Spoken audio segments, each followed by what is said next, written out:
Hola, soy Mau Carrillo y estás en Q&A Reflexiones. Un breve espacio para bajar el ritmo, respirar profundo y echarle un vistazo a la vida juntos desde la perspectiva de la fe. Y hoy quiero compartir algo contigo.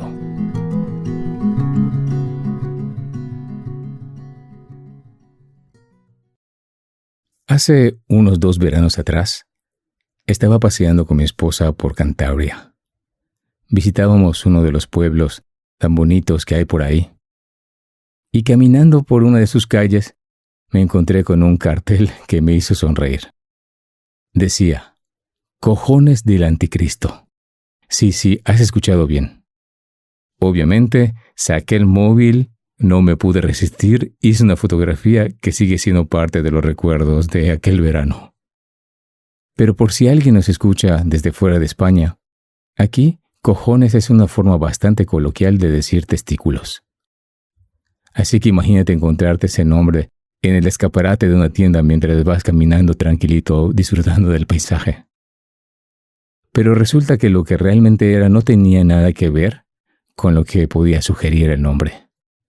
Eran unas pastas crujientes hechas de avellana, elaboradas artesanalmente en Cantabria y vinculadas a la comarca de Liébana, que era la zona en la que estábamos. Y su nombre tiene detrás una historia bastante curiosa. Resulta que en el siglo VIII vivió ahí en Liébana un monje y escritor cristiano llamado Beato de Liébana. Era conocido, entre otras cosas, por sus escritos sobre el Apocalipsis, el último libro de la Biblia. Y por esa misma época, un arzobispo de Toledo llamado Elipando defendía una manera de entender quién era Jesús que Beato consideraba que estaba equivocada. En definitiva, estaban discutiendo sobre quién era realmente el Cristo. Y la discusión parece ser que llegó a ser realmente candente. Beato llegó a responderle a Elipando con un lenguaje sin pelos en la lengua. Y en uno de sus escritos aparece una expresión relacionada con los testículos del anticristo. Así que según parece que a raíz de una bronca teológica de hace más de 1000 años, hoy existen estas pastas tradicionales y más carteles como este. Pero también se tienen en España otras expresiones curiosas relacionadas con esta misma palabra. Por ejemplo, cuando alguien es especialmente cabezota, obstinado, terco, o cuando una situación se complica mucho, o cuando algo nos supera, suele decirse, "Tiene cojones la cosa". Y la verdad que esto me llevó a pensar, disculpad la expresión y la asociación, que hay momentos en los que nuestro corazón también los tiene. Es decir, que se pone terco, que se aferra, que quiere tener la razón. Y enseguida me acordé de una de las personas que mejor me ilustran esto en la Biblia. Me acordé del apóstol Pedro. Pedro era un hombre de extremos.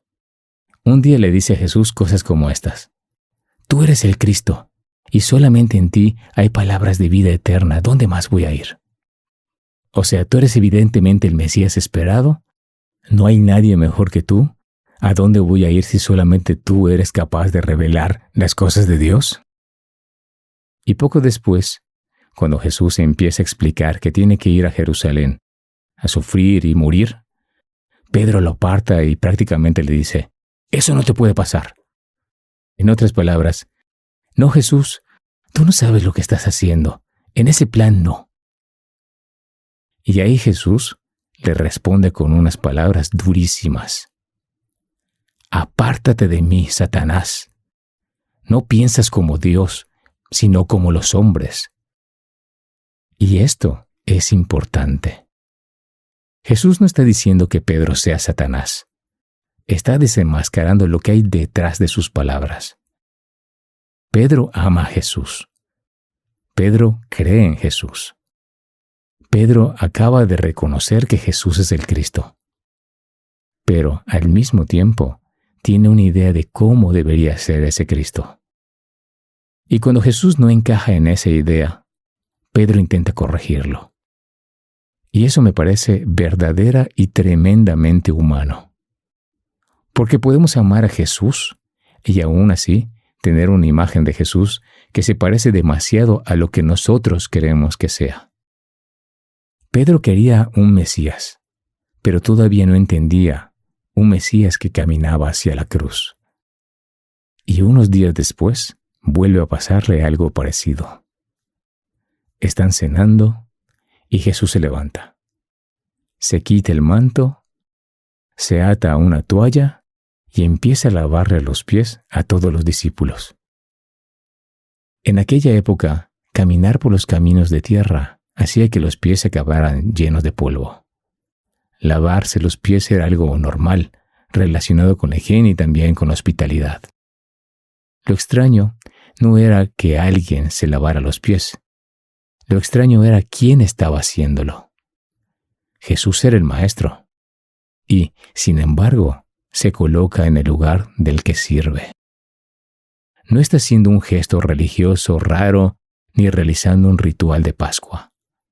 Está haciendo algo muy cotidiano, pero de una manera completamente inesperada. Y cuando llega a Pedro, Pedro le dice, «Señor, ¿tú me vas a lavar los pies?» Jesús le responde que ahora no entiende lo que está haciendo, pero que después lo entenderá. Y Pedro insiste, «No me lavarás los pies jamás». Pero Jesús le explica que si no se deja lavar, no puede tener parte con él. Y entonces Pedro se va al otro extremo. «Señor, entonces no solo los pies, también las manos y la cabeza». Pedro, sin embargo, vuelve a hacer lo que tantas veces hace. Jesús habla una cosa y Pedro se va al extremo. Todo o nada. Y me hace gracia porque, en ese sentido, si soy sincero, a veces me siento identificado con Pedro. Y quizá no somos tan diferentes a él. Tenemos una idea de cómo deberían ser las cosas, de cómo debería actuar Dios, de cómo debería responder, incluso de cómo debería ser Jesús. Y cuando Jesús se sale de nuestro esquema, podemos terminar defendiendo con mucha pasión algo que pensamos que es suyo, pero que en realidad es nuestro. Y aquí es donde quiero volver a lo del anticristo, porque creo que hay que tener mucho cuidado con esa palabra. En la Biblia, especialmente en las cartas de Juan, el anticristo no es simplemente una persona importantísima en el futuro apocalíptico. Juan habla de quienes niegan que Jesús es el Cristo y de un espíritu que se opone a la verdad acerca de quién es Jesús. Con esto no quiero decir que Pedro era un anticristo. Obviamente no lo era. Pero sí creo que en aquel momento estaba dejando salir a rienda suelta una lógica que iba en dirección contraria a la de Jesús. Mientras nosotros muchas veces pensamos en quién manda, quién gana, quién tiene razón o quién tiene que pagar por lo que ha hecho, Jesús se agacha y lava los pies. Y eso me hace pensar también en nuestro mundo, en nuestra realidad, en las guerras, en la polarización, en las ideologías, en la facilidad con la que convertimos al que piensa diferente en nuestro enemigo. Y también en nosotros, los que nos consideramos cristianos. Porque podemos decir que defendemos a Jesús mientras hablamos de una manera que se parece muy poco a Jesús. Podemos hablar mucho de verdad y tener muy poco amor. Podemos estar convencidos de estar defendiendo a Dios, cuando en realidad lo que estamos defendiendo es nuestro orgullo. Y quizá ahí se encuentra una de las cosas que más me inquietan de todo esto. El problema no es solamente alejarnos de Jesús. El problema también puede ser seguir a un Jesús que nos hemos fabricado nosotros mismos. Un Jesús que piensa como nosotros, que vota como nosotros, que condena a quien nosotros condenamos, que confirma nuestras ideas. Ese Jesús es mucho más cómodo, es más parecido a un muñeco. Porque no tenemos que cambiar nosotros.